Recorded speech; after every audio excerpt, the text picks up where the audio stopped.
Hello again, Steve here, with a few thoughts on this word that I've come across, and we've all come across it many times. The word is skill or skillfulness. I was reading this book called The Something Awakening. I forget what it is now, but it's about the sort of the Buddha's Dharma, the message of the Buddha.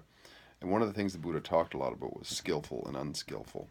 So over and over again, there was a skillfulness results in happiness. Unskillfulness results in, what you don't want, and so on. And so I looked up the origin of the word because I think that's always kind of helpful. And I looked up skillful, and here's what I found was related to the word discernment in its origin. And then I looked up the word discernment, and it had to do with definitions. So I'm still trying to figure out get this iPhone to work properly. So I got no real rack for it. But, and discernment in its origin was quite interesting. It means basically to separate out, to be able to say this is this and that is that.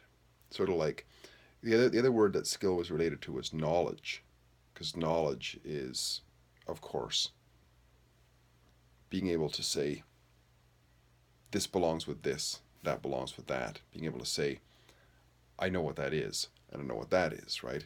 That's knowledge. It's being able to separate one thing from the other, one idea from the other, and so on. And, we can see that with somebody who is skilled with music.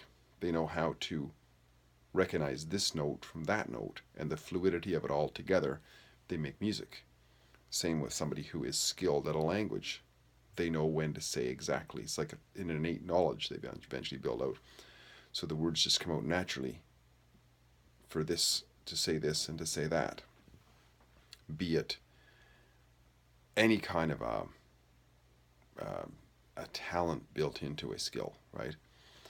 So I think there's certainly some value in what the Buddha is saying, that the development of skill, and of course he's talking a lot about, in this particular chapter, what he calls kamma, which I think is another word for karma.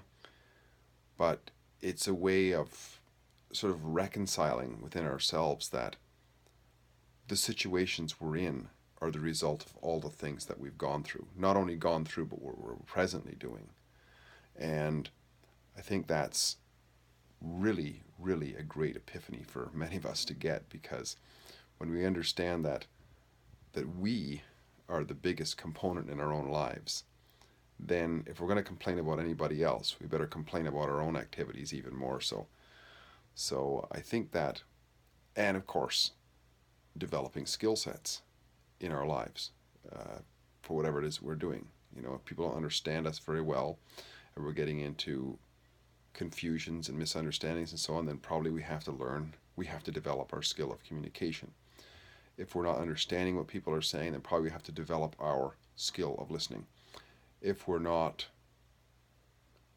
falling out of shape and we're out of condition and we're eating too much and so on, then we have to develop the skill of being aware of what it is that we're eating, and the skill of habit to get into exercise routines and all these sorts of things.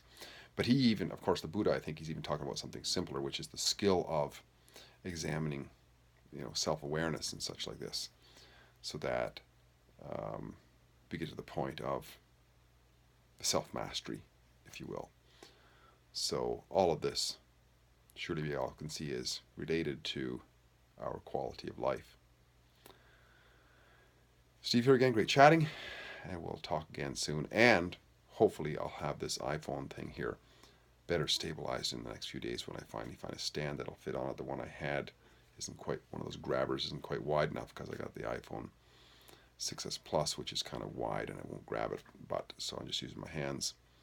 When I get that sorted out, hopefully the quality will continue to go up, and so the viewing experience is a little bit better.